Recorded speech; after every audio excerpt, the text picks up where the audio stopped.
That is not limited to an industrial action.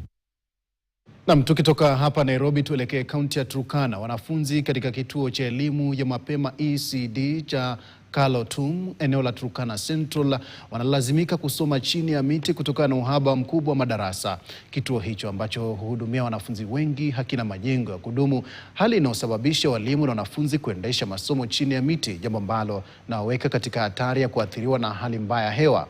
Mbali na ukosefu wa madarasa, shule hiyo pia inakabiliwa na changamoto nyingine ikiwemo ukosefu wa mpango wa chakula shuleni na uhaba mkubwa wa maji. Walimu wanasema kwamba bila chakula na maji safi, watoto wengi hufika shuleni wakiwa na njaa na hushindwa kuzingatia masomo darasani. Baadhi yao hulazimika kubaki nyumbani hasa wakati wa vipindi vya ukame. Sasa wakazi wanaiomba serikali ya kaunti ya Turkana na wahisani kuingilia kati kwa haraka iwezekanavyo na kutoa madarasa, maji pamoja pia na mpango wa chakula shuleni.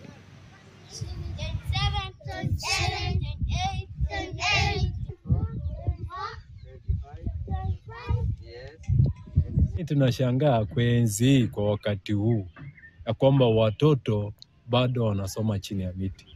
Na sio hata Kalotum peke yake. Kuna yani area large palipakubwa Turkana. Watoto wanasoma chini ya miti. Ndio mimi nataka kuuliza.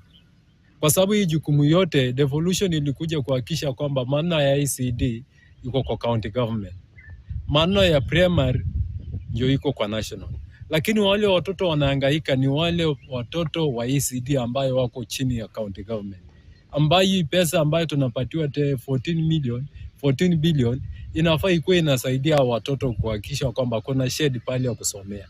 Nataka kusaidia walimu, nasaidia watoto klasi ya kusoma. Kwa sababu hiyo watoto wanapata shida kabisa, hata maji hakuna.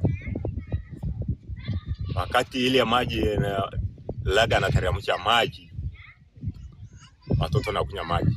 Sai kama ile inaitwa Akamu, maji sai hakuna. Huku uchaguzi mkuu wa mwaka 2027 ukizidi kukaribia